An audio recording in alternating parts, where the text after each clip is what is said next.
Namo tassa bhagavato arahato samma sambuddhassa. Namo tassa bhagavato arahato samma sambuddhassa. Namo tassa bhagavato arahato samma sambuddhassa. Honor to him, the Blessed One, the Worthy One, the fully enlightened one. My utmost respect to the perfectly enlightened Samma Sambuddha, the noble doctrine of the Buddha, and the noble Mahasangha, the disciples of the Buddha.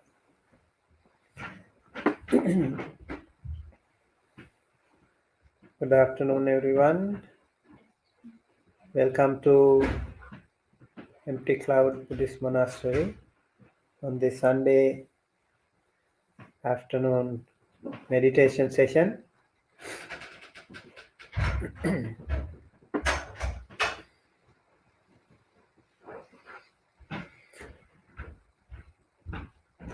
So let's do some exercise before starting.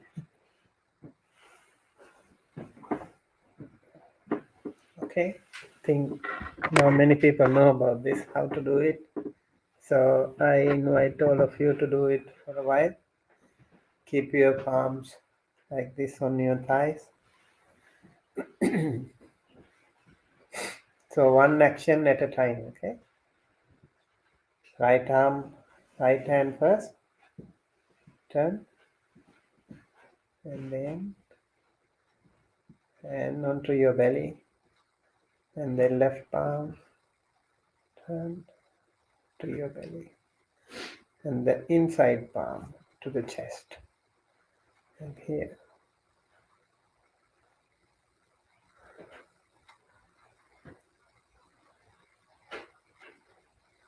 One action at a time.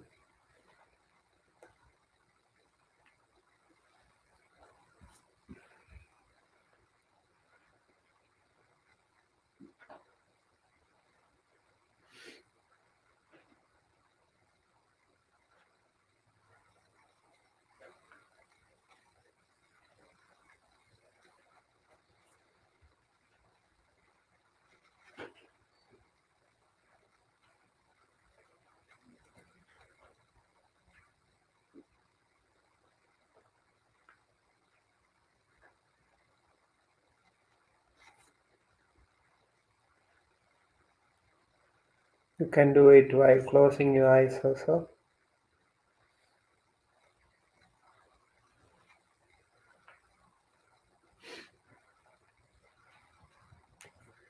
To keep yourself alert and mindful.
Okay, this is actually Thai technique.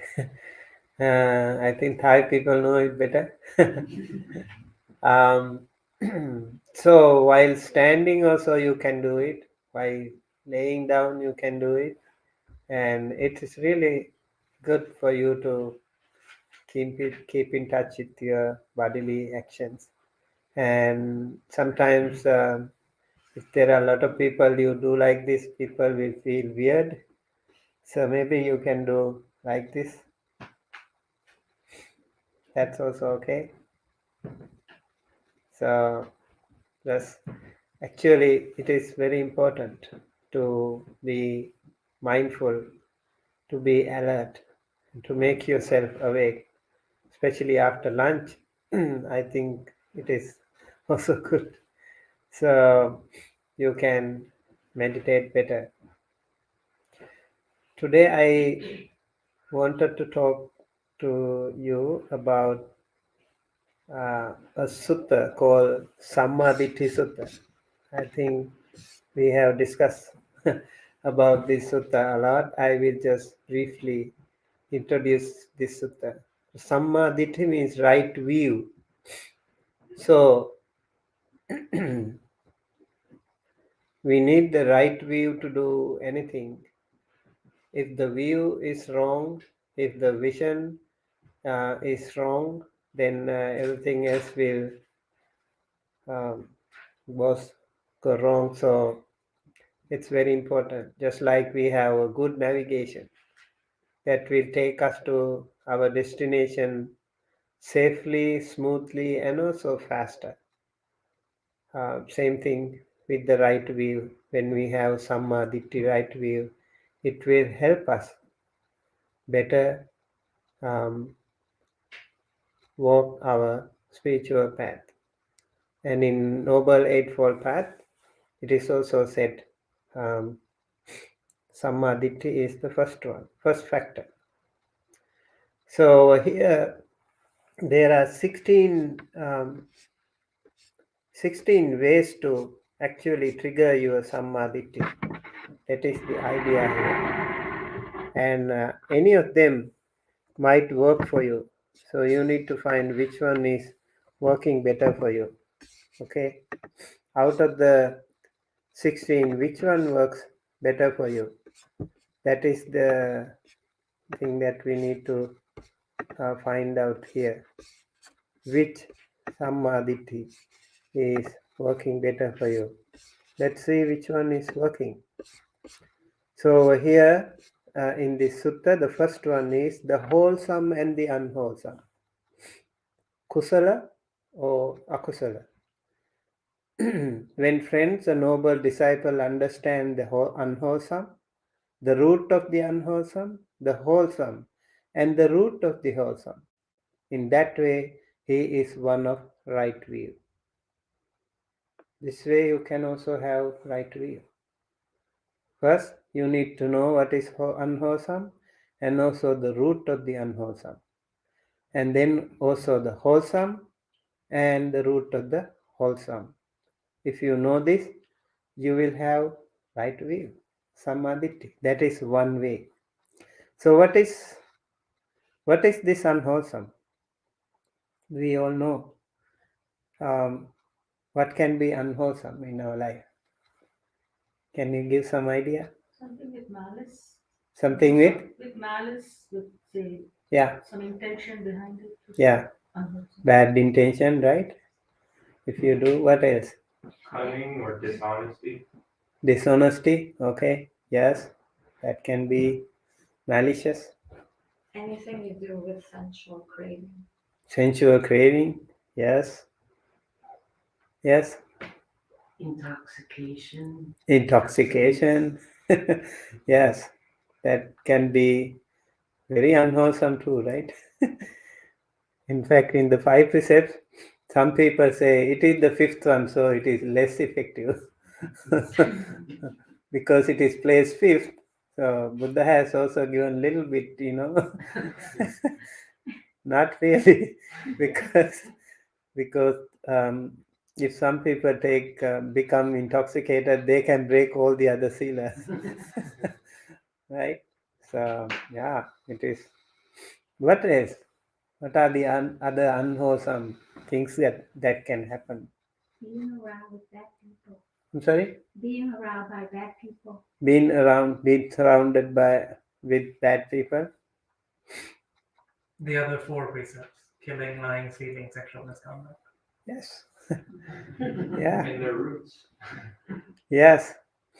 Yes. Actually, these 5 precepts definitely are part of this, and a little bit more, then it becomes We call 10 unwholesome deeds. Number one is killing living being. That is unwholesome. So killing living being, whether it is human, non-human, insects, anything can be there, right? Even mosquitoes. Yes. So all can be unwholesome. And maybe the intensity can be little different, but it can be unwholesome.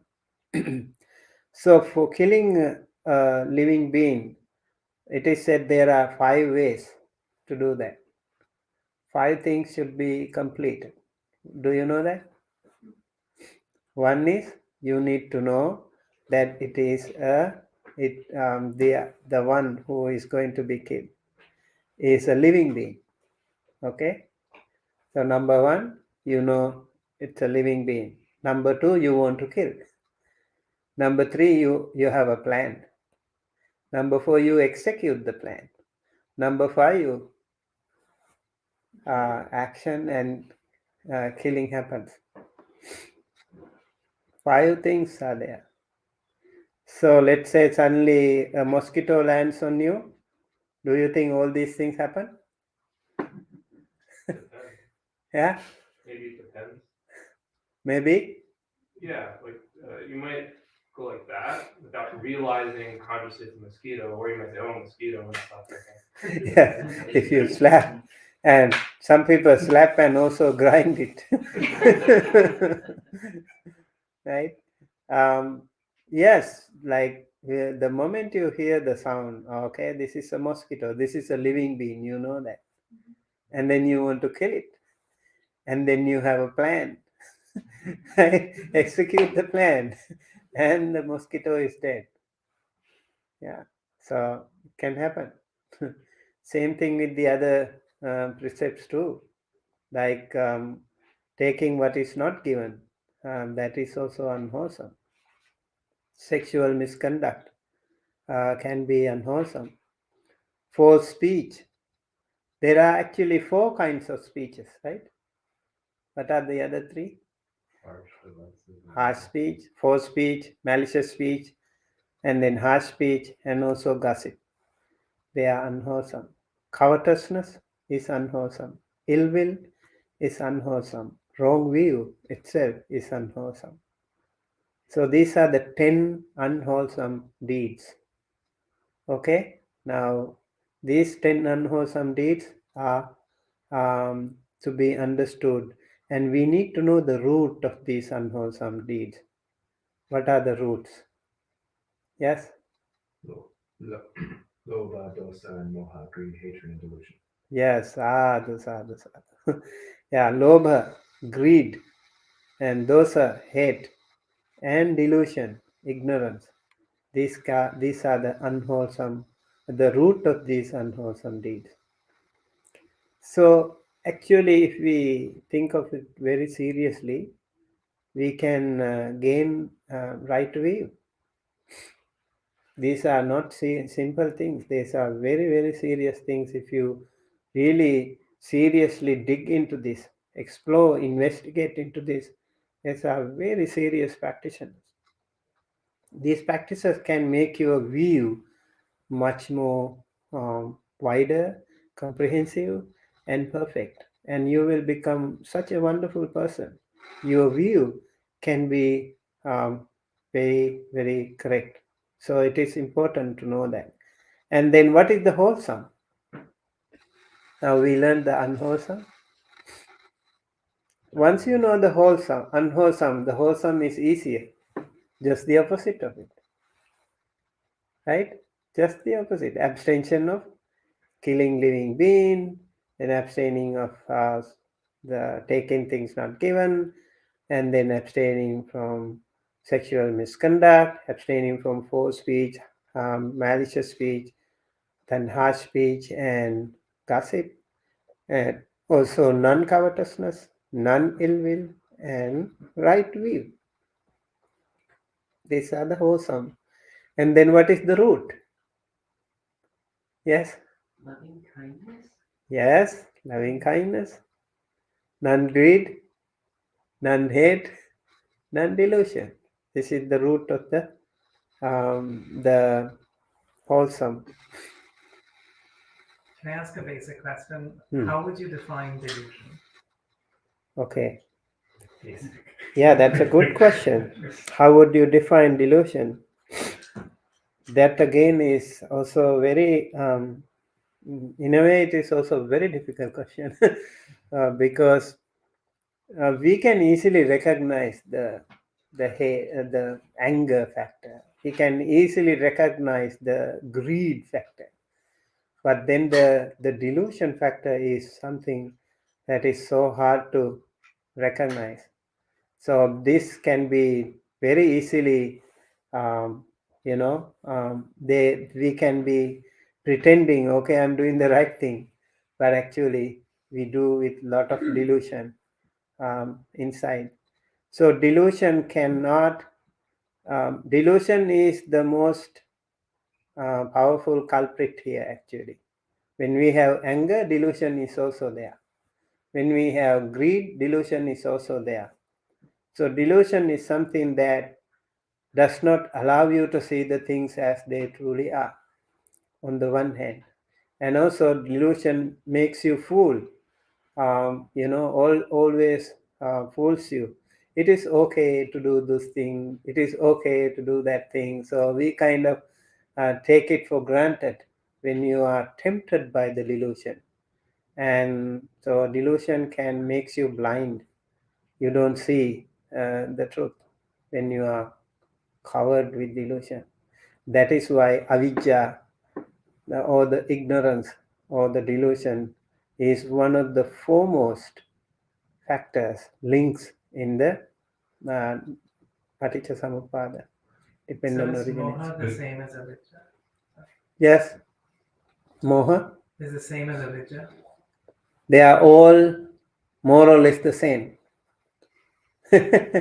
Yeah, moha, delusion, moha, avidya, they are all actually. Moha also means shielding. Can't see that. You can't see things when you have moha. It is the darkness, the ignorance that does not allow you to see the light, to see the truth, right? That is why moha can be very, very difficult thing to get rid of. It should be done by constantly practicing Dhamma, listening to Dhamma, reading the Dhamma, and also associating the right people. That way we can get rid of the moha. Yeah. So these are called root causes. There are 6 root causes. One is lobha dosa moha, 3, and then alobha dosa moha, the other way. They are the 6 roots of all wholesome and unwholesome deeds that we do. Okay? Right, so that is number 1. Number 2 is nutriment. Nutriment, we just had some food. So nutriment, there are different kinds of nutriments actually. One is, so the Buddha says, actually whenever Sariputta explains this sutta, a noble disciple understands nutriment, the origin of nutriment, the cessation of nutriment, and the way leading to the cessation of nutriment. And in that way, he is one of right view. So if you know the nutriment, also you can actually generate right view. That's interesting.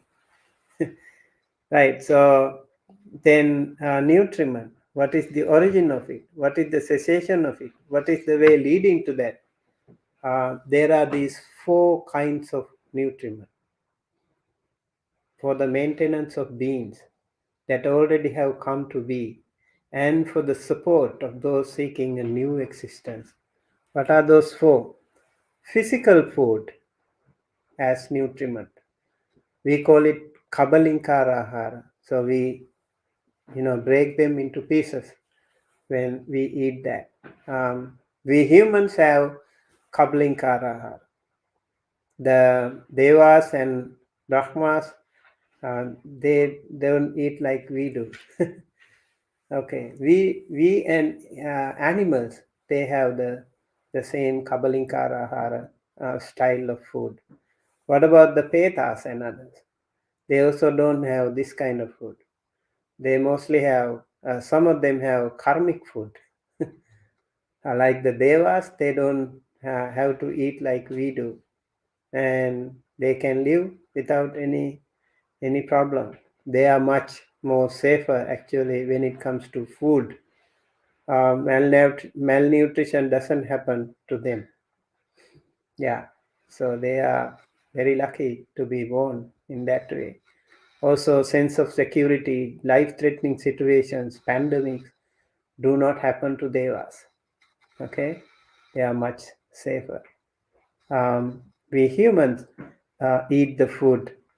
So actually, when eating the food, if you also pay attention to that food, if you make eating as a meditation, you can also actually generate the samadhi, right view. How do we do that? The physical food, and okay, maybe I will tell the other foods also first. The second one is contact. Contact is the second food. What is the contact? Contact through the eye, contact through the ear, nose, tongue, and body, and also mind. That is the food. For the eye, what is the food for the eye? Maybe a very interesting movie, right? It can be like you can watch for hours. Um, Recently, someone came here with a young little daughter, and so the daughter was running here and there, and he wanted to, you know, just calm the little girl. He gave the girl the phone with some cartoon something, and she was okay. So he gave some food to the eyes. She was fine. Some people can watch movies for hours, right? And then some people can listen to music for hours. That is the food for the ears, right? So for the nose, for the tongue, you know how you do it when you go run from one restaurant to another, one style of food to another, making many different ways of food and enjoying it. Yeah, so they are all actually food, different. So that is contact food. Then also the food for the mind is also there. So the way leading to the cessation of nutriment is the Noble Eightfold Path. And so when the noble disciple understand the nutriment, the origin of the nutriment, and the way the cessation and the way leading to the nutriment, that person can also entirely abandon the underlying tendency to greed. Why do we take food? Because of the desire, because of the craving, right? Craving for food is a really, really powerful desires that many people have. Many of us actually really love to have food. Especially, I was just wondering when you have a lot of different kinds of food today, and I could imagine when you have many foods and you have your favorite food, and how it makes your mind so happy, eyes glowing, and yeah, this thing can happen. Yeah, food craving, and some people, like let's say like you are really really hungry, and then you want to have lots of food, and then you start eating, and halfway through you are full, right? And you see the craving is already doubled. Yeah, so we need to be mindful about that. You can actually practice this thing while eating. I think we were doing it last few days, and last few weeks also we have been practicing. It's really really remarkable. I certainly invite you to do that. Like, how do we do that? When you eat it mindfully. And then, can anyone explain how you do that? Eating meditation? How? Uh, you eat slowly, you take small portions, you chew thoroughly, you watch the food as it goes down your pipe, and you follow it as much as you can. And you repeat. Yeah, doing it slowly, not hurriedly, not in a rush. Have you seen, like, when people are hungry, they eat little faster?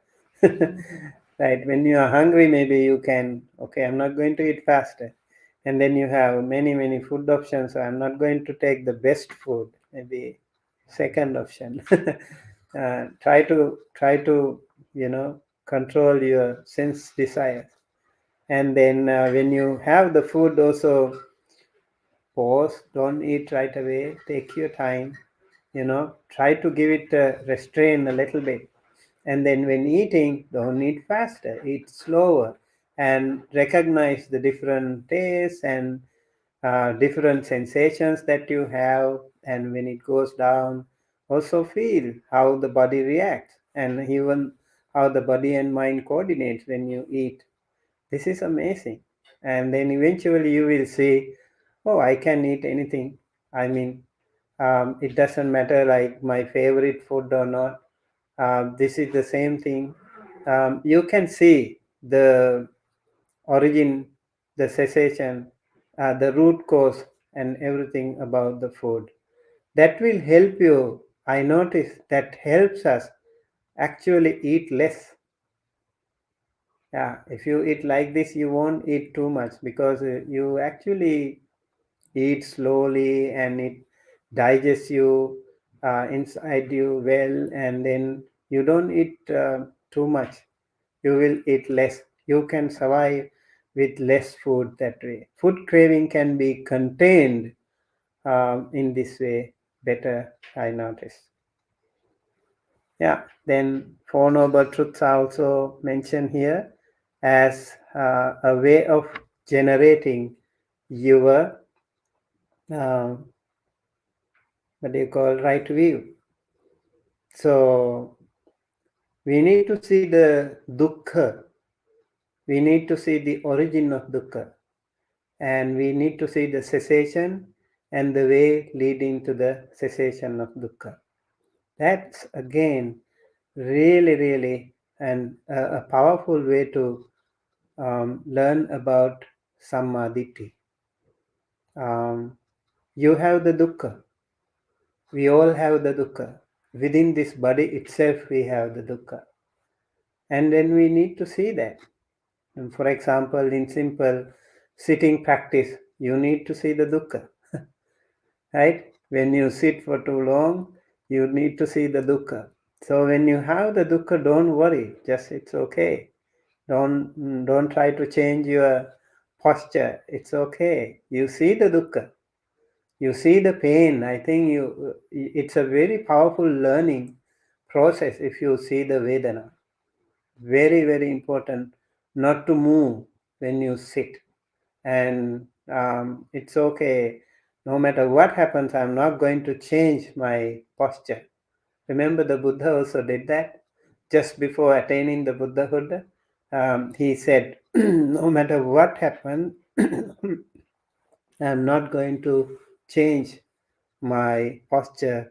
I will stay here until I attain the Buddhahood. He already had seen some signs already. He knew it's going to happen soon. And then when everything was ready, he was sitting, and everything happened, and he attained the Nibbana. All of us, when we sit, we need to push a little bit more. It's okay, pain a little bit, okay. Your limbs will not be broken apart if you don't change your posture. In fact, you will notice the pain appears and pain disappears. then you will be also happy. Yeah, dukkha becomes sukha. The pain appears, and then you need to see where is the pain. Where exactly is the pain? You can go deep into that. And then you can also see the intensity changes of the pain. The pain changes its intensity. Sometimes it's really, really pain, excruciatingly painful. And then sometimes you see it slowly goes away. So it is, thank you. So it is very, very important to see that appearing and disappearing. Everything, including our own life, appear, disappear. Every single moment of life, if we can right now see ourselves appear, disappear million times. Every single cell of our body appears and disappears. We can't even see that. If we see through that, see through a telescope or something, you could probably see that much better. So we need to see that appearing and disappearing. Pain appears, pain stays there for a while, changes, and then eventually disappear. It might relocate, it might appear in another place. Then again you see, don't panic. It's okay. Pain appears, it is there for a while, and it goes away. This is the very nature of our life, and it can be a very powerful bhavana meditation as well. So we need to see the dukkha, the life itself. So it is said, birth is suffering, aging is suffering, sickness is suffering, death is suffering, sorrow, lamentation, pain, grief, despair, they are all suffering. Not to obtain what one wants is also suffering. I want something, I don't get it. Suffering. And always try to compare with the others. Always. We have many things, but we are always yearning, searching, seeking, aspiring for things that we don't have it right now. That also is suffering. Association with wrong people also is suffering. And then dissociation from pleasant ones also is suffering. So in short, all the five aggregates, Rupa, Vedana, Sanya, Sankhara, Vijnana, they are all actually suffering. This is called suffering. Need to see the origin of suffering. What is the origin of suffering? Craving. Craving is the root cause of suffering, right? Craving. So the dukkha, for example, any sukha also can be dukkha. Any happiness also can be dukkha. Let's say like you eat the food. Before eating, you have hunger. That is suffering. What happens when you eat the food? You feel happy. And if you eat a lot of food, is that happy? It is also suffering, right? That also is there. So the same sukha can turn into dukkha again. So even the lack of happiness can be suffering. The absence of happiness can be suffering. So it can be connected to many different ways. Does that mean we have to be like, oh, the life is so full of suffering, there is no point living, it is like nothing, no motivating? Is that how we think of the life? No. We have to be realistic. We have to be realistic. For example, if the life is short, what should we do? We should live our life as better people, right? To the best of our ability, to make our life more meaningful, to live our life peacefully and also without hurting others, doing the best we can, purifying our mind, learning from our mistake, and then rectifying our mistake, doing the right way, doing the right thing. This can be the way to come out of that and way to look at life. So you even though the life is suffering, you are allowed to do exercise. You are allowed to eat better food. You are allowed to wear better clothes. You are allowed to do some business. All these things are okay. That is okay. But then you also need to know that all these things can be gone. They are changing. This is impermanent. This is the thing that we need to know. So this is one way of generating right view again. Is that clear to you? Okay, so the other one is aging and death. Aging and death, if you look at the mirror, you can see. Every day you see, look at yourself and don't try to hide it. Just see the real who you are, and that will help you. Oh, aging. I'm finding some aging sign. It's okay. It doesn't mean like you have to be worried or sad or something. It's okay. Everyone gets old. Not only me, everyone else. They will get old. It's okay. So it also reminds us to be more and more, good in life, to do good things in life. That is the idea. You see again, the death. Everyone dies, everything dies. Just like every single morning the sun rises and in the evening sun sets. We see that in the nature, how the nature tells us these things. We see many people die, we cry, come back, do the same thing. Without understanding, we ourselves will die. Sometimes we make the dead body so pleasant, and you also feel like dying. You make up the dead body, and you decorate the body so nicely.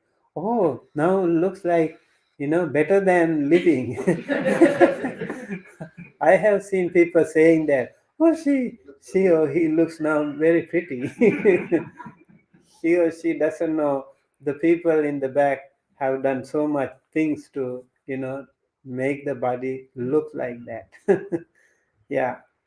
Mm. So, seeing the right thing, seeing the things as they truly are, should not deter you from being, you know, living your life. It should be okay, but we also need to know that things are changing, things are impermanent.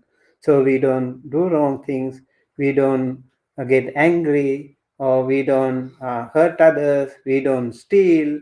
Um, that way we can make our life more meaningful during this simple, short lifespan. That is the idea.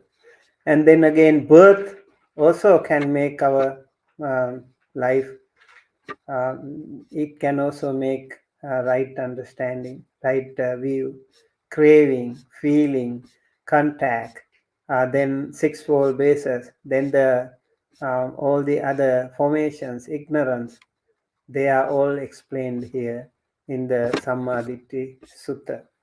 A very wonderful way of generating Sammaditthi or right view. Okay? Right, so I would like to invite you to again go through this sutta more so that you will have some better idea of applying this thing in day-to-day life to make your life more meaningful and more comfortable. Do you maybe want to tell people which Nikaya it's in so everyone knows where to reference it? Okay, good. Sammaditthi Sutta is Majjhima Nikaya 9. Okay, we have Majjhima Nikaya 9. Please read the sutta. It's available in Sutta Central.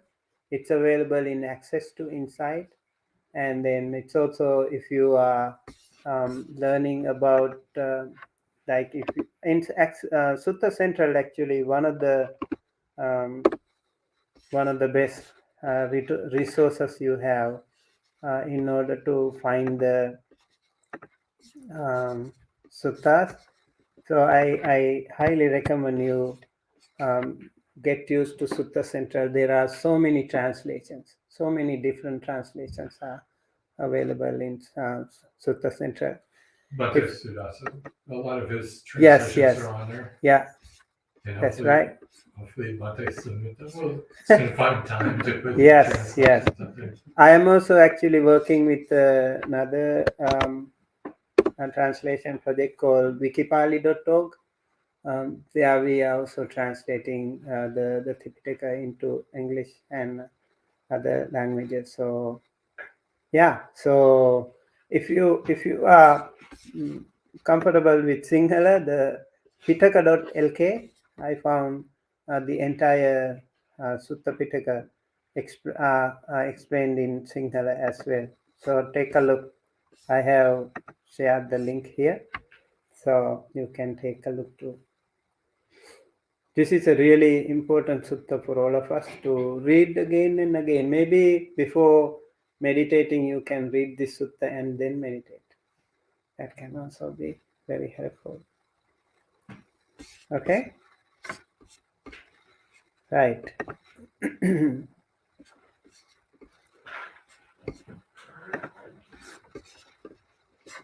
Right. With that, maybe we can do some meditation.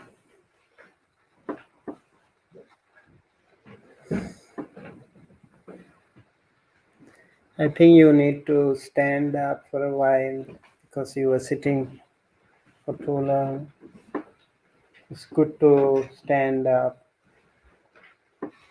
Also, the weather is inviting for you to rain, cold, after food. Yeah, do some stretches.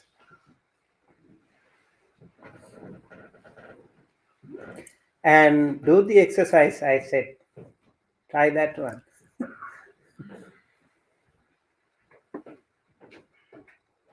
Can do other stretchings too, but do the exercise I said. That will also be helpful to you. Which exercise? Ritika, who is that Rajan? What is his name? Okay. Yeah, listen, okay. Long Longpor Tien. Po Tien? Longpor Tien. Okay. That's the time Marcus started that dynamic meditation. That is Longpor called Tien. dynamic meditation. Yeah, I found it is really interesting. It's very helpful.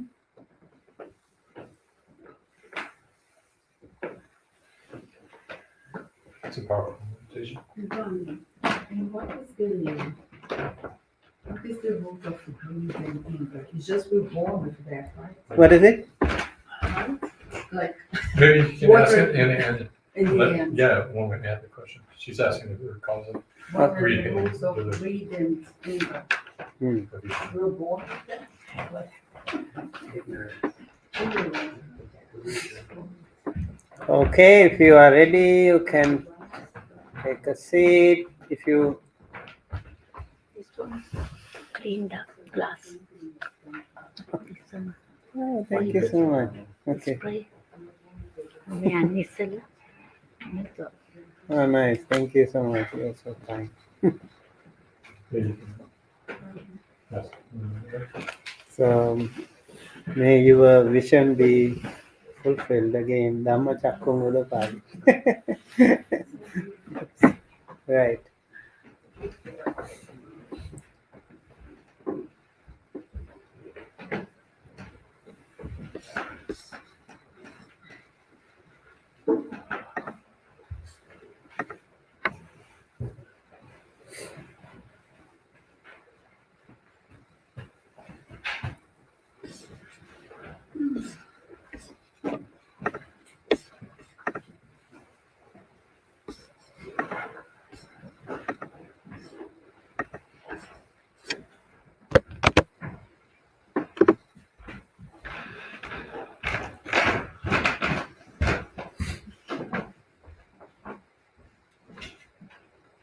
Okay, please settle on your seats.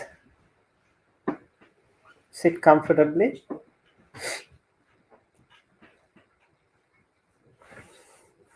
Keep your right palm on your left palm and connect your two thumbs gently and place them on your lap.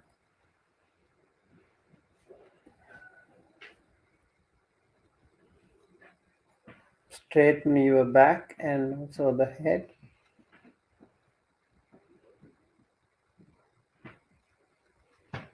Relax your shoulders. Gently and compassionately close your eyes. Lightly but not tightly. Relax your eyebrows.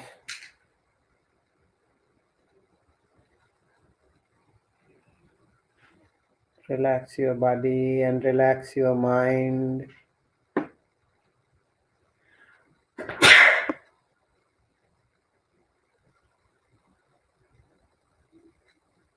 Recognize the surroundings. If you hear some sounds of the rain or any other sounds, if you can hear, just recognize them.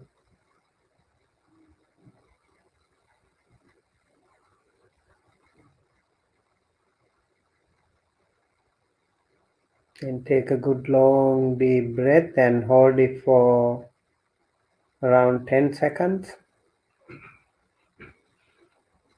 Breathe through the nostril if you have no difficulty. And hold it for 10 seconds and then slowly release and relax. This long breath can be very helpful for us at the beginning to relax our body.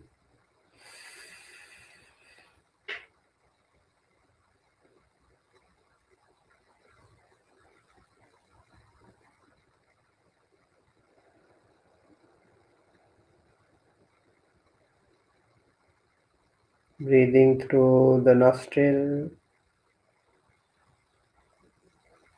several times.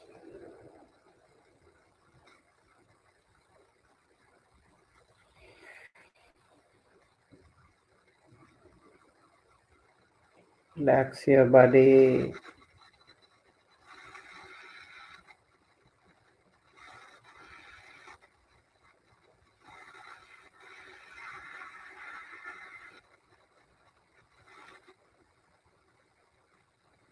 Now let us observe our own breathing, natural breathing.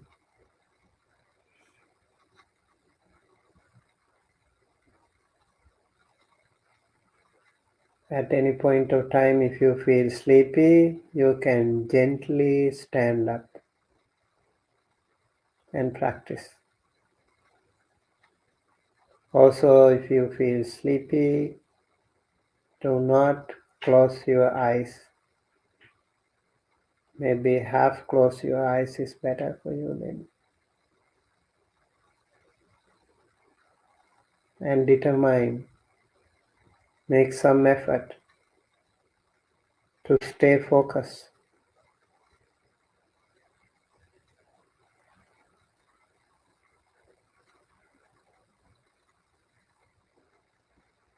Breathing in and breathing out.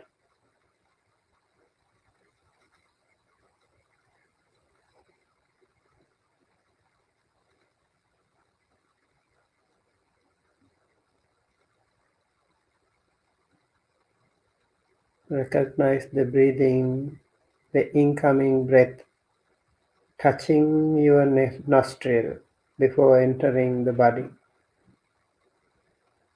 So we focus only the nostril area. That is our entry point.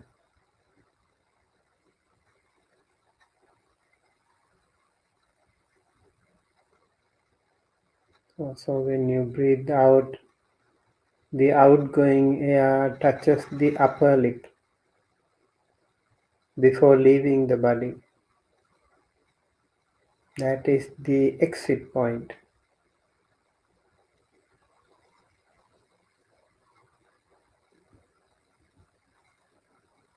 In between the nostril and the upper lip, we place the mindfulness, the sati.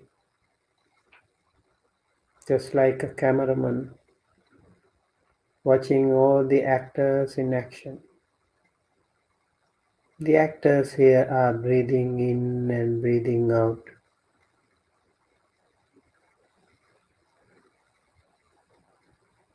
So the cameraman can see through the lens, zooming in and zooming out, seeing all the details of the breath.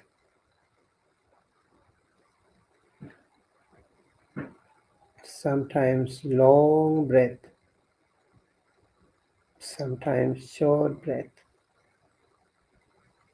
Recognize them, identify them. This is not intentionally done. Breathing is natural. You just observe it.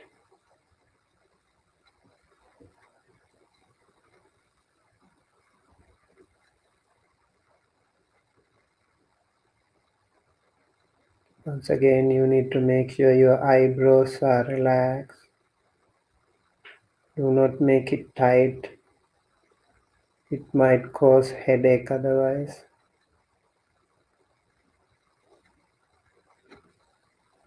Observe your breathing.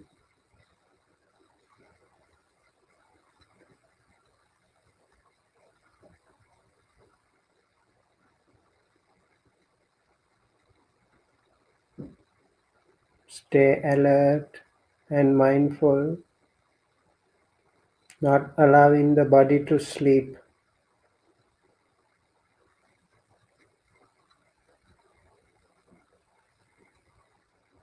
Now look at your body.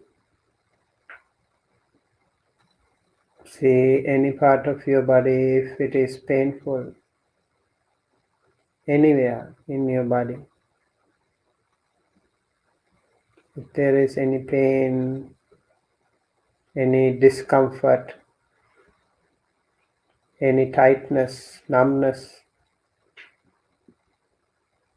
pay attention to that area. Go into details.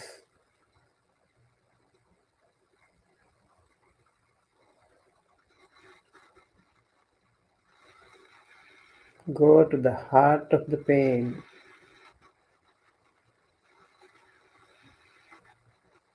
See how it happens.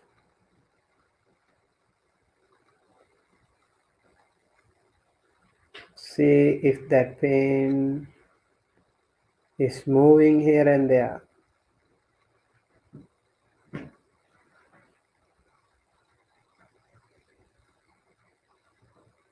Do not change your posture, just be unmoved.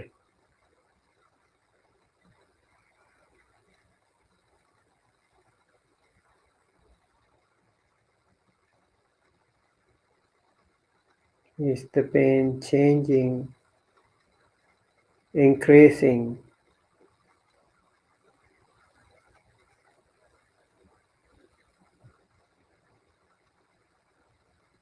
Stay calm even if it is very painful, it's okay.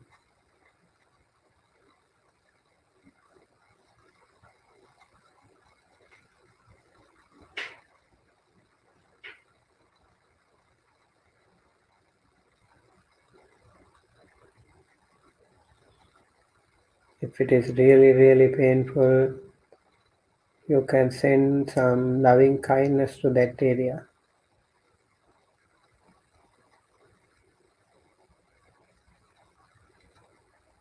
May I be well and happy and healthy.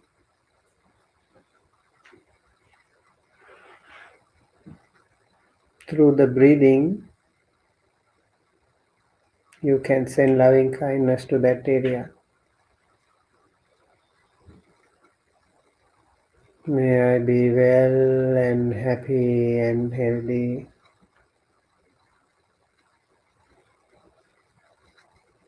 May I be well and happy and healthy.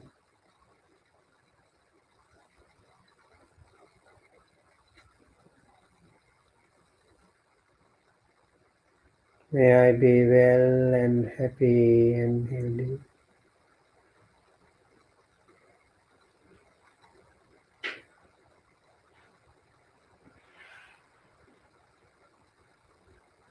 See if you have any discomfort, any pain,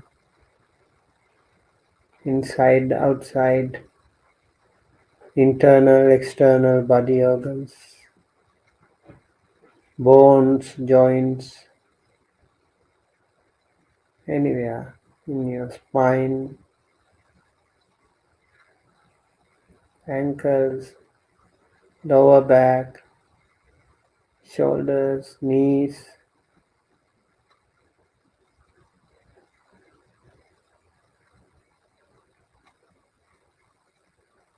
You can scan your body better than anything else.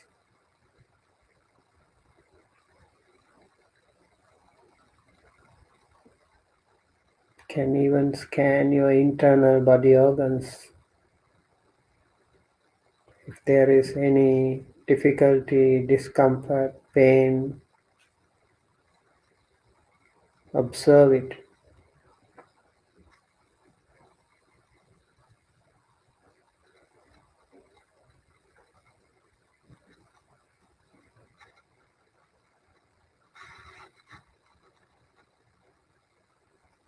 From time to time, check your body posture within a fraction of a second.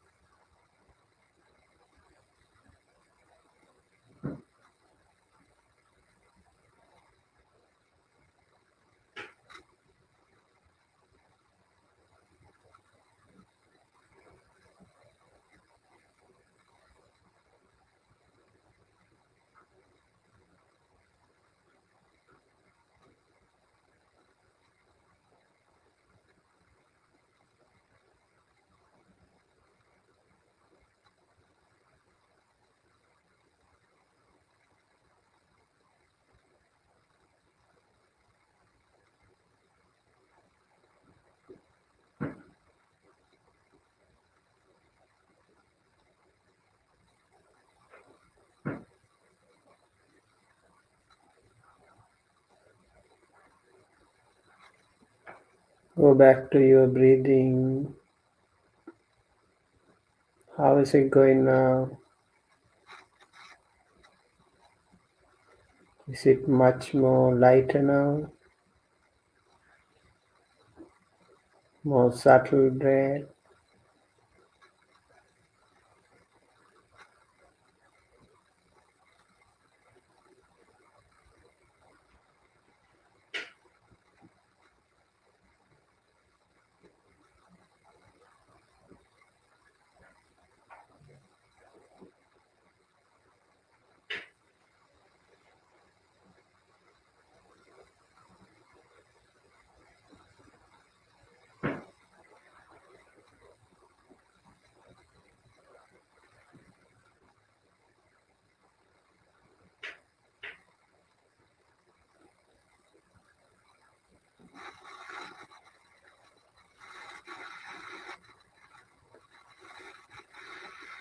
How is your breathing waves, breathing patterns?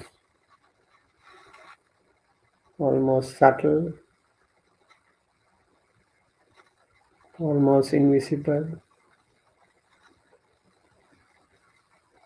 Can you feel the sensation when you breathe in?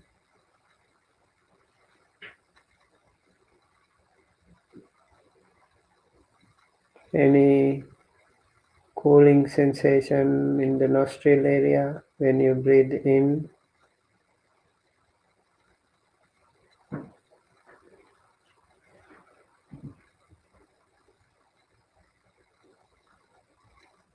Any warm sensation in the upper lip area when you breathe out.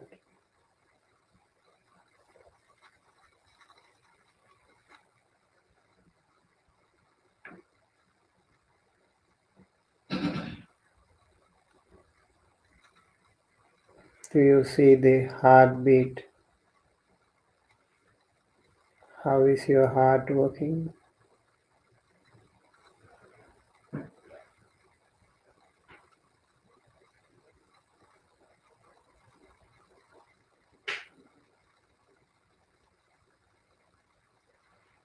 How about your pulses?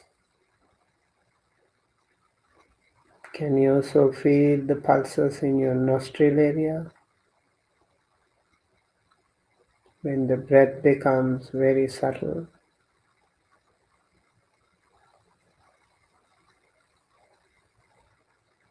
when you're absolutely unmoved, when the breath becomes very, very subtle,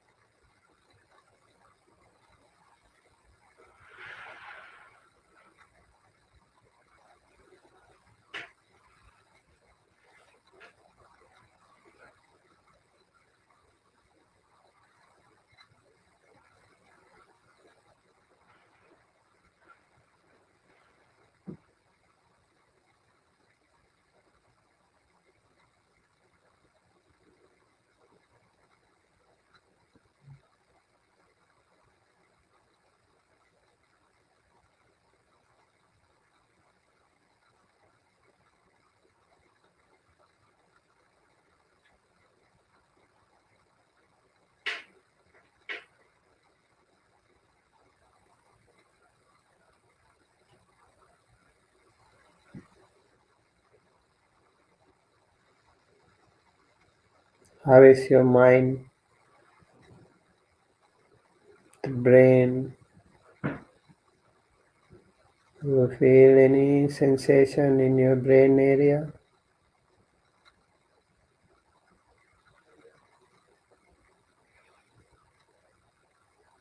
Any activity, any movement?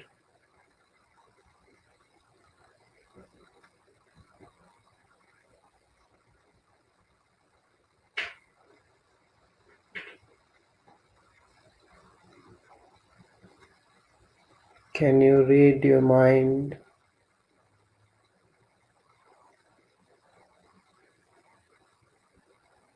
Do you see some thoughts at the current moment,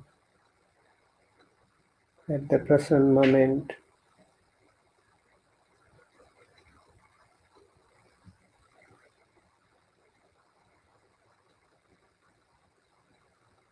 What thought or emotion appears and disappears?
Stay focused on your breath or any body sensation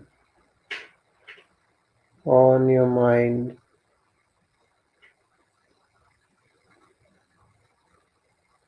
For about few more minutes.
Do not open the eyes.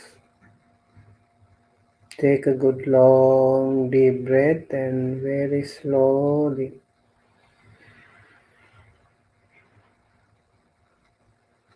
hold it for a few seconds and then slowly release and relax.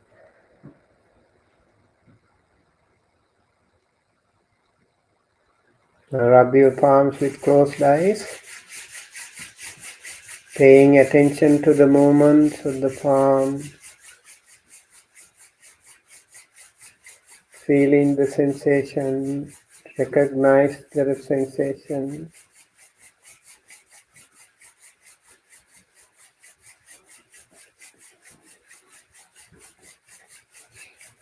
When they are warm enough, take a good long deep breath and place them on your eyes.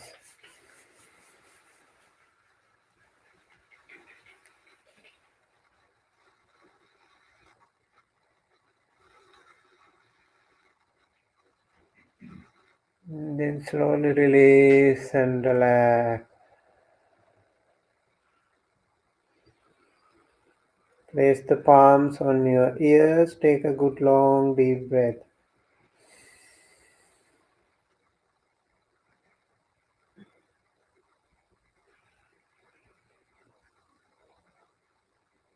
And then release and relax. Place the palms on your shoulders. Take a good long deep breath.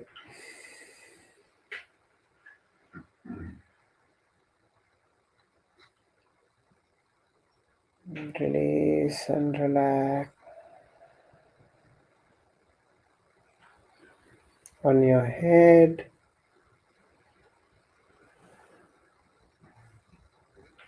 Feel the sensation.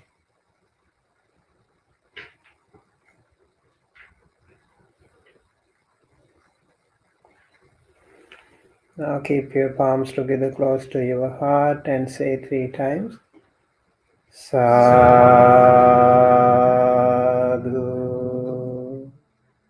sadhu,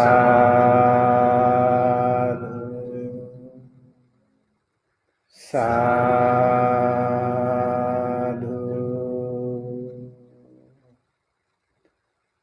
Now gently and compassionately towards yourself and towards everyone else, slowly open your eyes.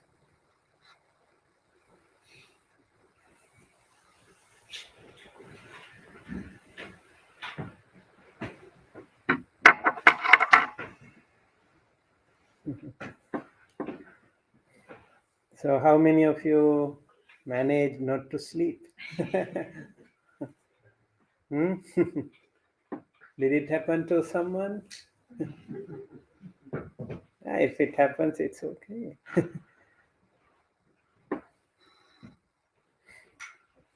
So, how was it? Yes? I was just moving with my 2 fingers like that, and I didn't sleep. Oh, Just moving 2 fingers. Okay, so when you feel sleepy, you did that?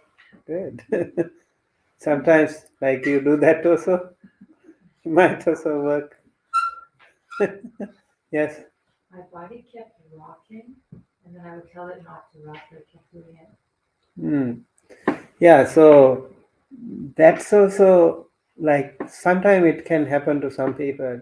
Especially I notice like when we do this bhavana, anapanasati, because anapanasati is also about the wind, So sometimes you feel like rock from side to side. Yeah, I think you don't need to worry too much. Just observe it. Yeah, just observe it and should be okay. It's not to worry anyway. Yes. I felt like I was multitasking really well somehow. Like I felt I had decent focus. I was able to follow the breath properly, but I was also following a train of thought that I couldn't let go of. That was kind of weird, like it's gripping onto 2 things. Mm. I was trying to let go of this one, but I didn't want to. Yeah. So which sensation is more predominant? Then you kind of can pay attention to that. Let's say like some pain here you have, and you after a while you see that is a little better, and you have another pain coming up even more stronger. So that also, like the one more prominent one, you can pay attention to that. But if you can stick to one and see how it changes, see how it evolves and stays there and then slowly goes away, it's really, really amazing. For me, this time was difficult, was challenging, because I had so many pain in different parts of my legs. And then I was feeling my breathing, I was calm, but then at a certain moment I was a little bit impatient. And then I tried to calm down, but I moved my legs, that usually I don't do it. So it was a little bit uncomfortable today. Okay. Is that your posture that Yeah. made more difficult? And so sometimes your cushion, sometimes your posture, there are things also can make things little more challenging sometimes. So when you sit, I think for some this one is little bit taller, back cushion. So you have to think which one is better for you. Yes. I felt calm, relaxed, and not always asleep, but not either aware. It's like oblivion, just blackness. But it feels so good. But I don't think it's the right thing to be doing. Yeah, I think so. One of the advantages we have, like when we sit, sometimes it doesn't really work. Nothing happens, just like sitting and you can concentrate. But I think still, if you can stay unmoved, that itself is an achievement. So don't be discouraged. Don't feel sad or bad. It's okay. It is also the nature of our very life. Sometimes it is very good, wonderful. Sometimes it's not working. It's okay. Continue to meditate. So it changes from time to time, but it is okay. I feel like other than like the slight shifting of my back from straight to slightly curved, I didn't. This was the first session. This was one of the first sessions where I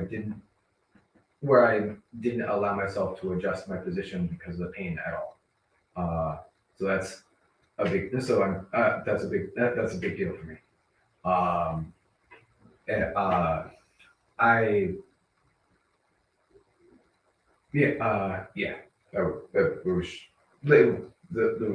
I was reminding myself of what you said earlier, where the Buddha was like telling himself like nothing is going to move you from this spot, and so I tried to like have that mentality. Okay, very good. So you thought of the Buddha himself. Wonderful. Not quite yet. Yes. I really liked standing the last few minutes. I often get drowsy, especially on the Sundays for some reason. And so standing the last few minutes, I was very aware of my body, which is really good for me. And it broke through the on and off, like half really present with sensation, half dozing off. The sensation of that dozing. Yeah, even during your meditation, if you found something like for a short time, I felt so good.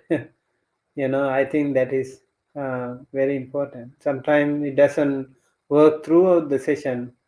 For me, I know I was guiding, so I felt very alert and awake, but it might not be the same case with all of you. But yes, it should work at least for a while, and so much the better. Please be motivated. Keep doing it. Okay, I think we need a break. So please take a silent break. You can go take some water or take some break. And I think silently observe all your movements when you stand up, when you walk. And I recommend this time we do a little bit walking meditation, yes, but also it is with controlled. Like you can go here and there, do whatever you want, but we be mindful. And you are tempted to talk to someone, do not talk. You really, really want to talk to someone, do not talk. You really want to look at someone, do not look. Okay, try that, and maybe few minutes we will try that. Take a break, mindful break, mindful walk. Yeah, and see you again. When you want people to come back. What time? How long do you want the break to be? 15 minutes. Okay. We'll ring the bell. Yeah, we'll ring. Yeah.